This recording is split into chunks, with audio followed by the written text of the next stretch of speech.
Well, we've heard a lot in recent days about Margaret Thatcher and how she defined a political era. The longest-serving British Prime Minister of the 20th century.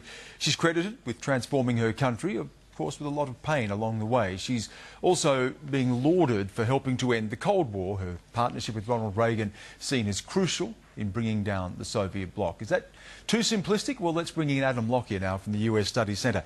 We're looking back now. We've always got a snapshot of history, really, haven't we? People reflecting on that era, great change throughout the world, that she happened to be there.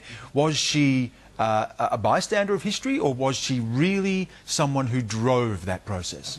Well, she played a significant part in that era of history. However, I think it's too big a call to say that she caused the downfall of the Soviet Union. Either Reagan or Thatcher didn't cause the downfall. It imploded because of economic reasons and because of internal structural reasons. She was able to acknowledge and recognise, though, the people that she could, in her words, do business with. Mikhail Gorbachev, for instance, which was instrumental in providing the leadership to be able to shepherd the Soviet Union through that period, wasn't it? Absolutely, and staying side by side so closely with the United States in that era made Gorbachev realise that he wasn't going to be thrown a line to safety, that he needed to make the hard choices himself to bring about the changes because the West wasn't going to go easy on them. And the relationship with Ronald Reagan, so much has been made of that. Obviously, it was a close relationship, but they didn't always see eye to eye, did they? No, not at all. And this is one of the reasons why they could disagree so vehemently at times, was because they had such a close personal relationship. So the Reagan-Thatcher relationship predated either of theirs taking up the top job when Reagan was still governor of California. That's when they met. He wrote her a note after their meeting saying what an admirer of hers he was. And so their relationship went so far back that when they did have a disagreement, she felt comfortable to pick up the phone and shout for hours along the telephone line to make sure that her point was heard. But at the end of the day, they would stand shoulder to shoulder. Who was the ideological senior party, if you like? Who was the one who had the greater influence on the other? I think that it depends on the issue. I mean, it was the Falklands, for instance, was driven by Thatcher. It wasn't something that Reagan wanted to occur. In fact, the United States was doing shuttle diplomacy between Buenos Aires and London, trying to diffuse the situation. Thatcher wanted to go to war over the Falklands. She did anyway. He went to war in Grenada, of course, and she wasn't happy about that. No, and that was one of the situations where she made a phone call and apparently berated him for over an hour about the invasion, that she wasn't informed of the invasion beforehand, which was at that time a Commonwealth state, and she thought so she should have been told. Yeah. It's extraordinary, isn't it, when you look at the two of them and they both lent their names to political ideology. You have the Reaganomics, Thatcherism. You don't find that often. You don't find leaders who lend themselves.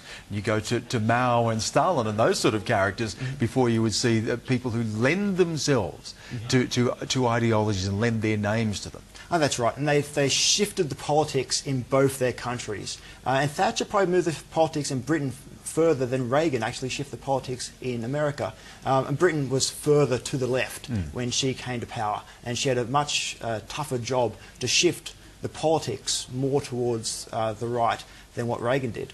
To what extent are we still seeing the same political battles or ideologies being played out? I was in the UK just last week.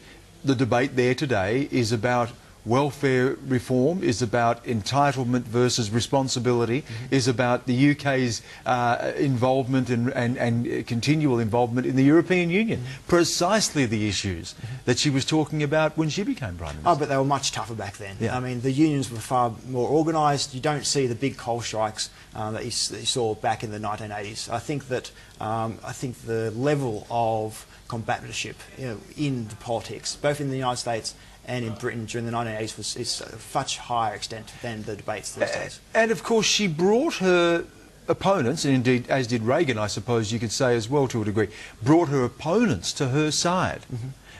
Is that part of the legacy as well? If you look at the Blair governments, the Clinton governments in the US, to the extent that they were influenced by conservative ideology. They so radically altered the narrative of politics in both their countries that when the more left-leaning politicians came to power, the Clintons in the United States and Tony Blair in Britain, they needed to redefine their parties and their political message to better match the shift to the right that both Reagan and Thatcher brought around. So there we hear consensus, we hear the third way that Blair had spoken about. New Labour, the third way in Britain, and you always talk about the triangulation of Clinton. So this is the whole new narrative that grew out of Reagan and Thatcher's legacy. And Australia wasn't immune either, because many of the issues, if not the ideology, if not the sort of, you know, the blunt instrument approach that Margaret Thatcher was accused of using, we saw play out in Australia as well. The privatisation of the banks, the privatisation of industry, the opening up of the banking system, the reform of the economy, the Keating and Hawke era. Oh, that's right, and it's funny because those shifts took place during Hawke and Keating, but it's really John Howard who sees himself as being a bedfellow of Reagan and Margaret Thatcher. They were both students of Hayek and Hayekian economics, and so it was funny that Australia moved in those directions, even though neither Bob Hawke or Paul Keating would want to associate themselves with either Reagan or Thatcher. If we look at that time, and again, because of Margaret Thatcher's death, it has cast people's mind back to that Cold War era still, the dying days of it.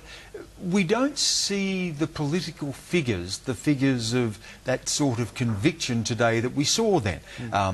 Reagan, Thatcher, Gorbachev, Deng Xiaoping in China. Why is that? What happened to change the way that politicians saw their role and the convictions that they would bring to it? A lot of it had to do with media and the role that the media has played back in the 1980s, where it was still at the point where politicians thought they were speaking directly to the population, and you have good speeches by Thatcher and Reagan where they're talking straight down the camera to their people, trying to convince them that their way is right. And they understood that not always people were going to agree with them, and they had to convince their population to follow them. You don't see that as much anymore, where they're going to just chase after the median voter. And also, I suppose that we also see that the politicians themselves, the type of consensus that we see now didn't exist to the same extent then. Did they change that? Is that what Thatcher and Reagan changed as well? Yeah, I think so. I think that, as I was saying earlier, I think that particularly on the left, Labor, both in Australia but in Britain, and the Democrats in the United States, did shift to the right, and these two politicians, these two towering figures, Reagan and Thatcher, moved politics. They moved what the median of politics were in both countries to the right.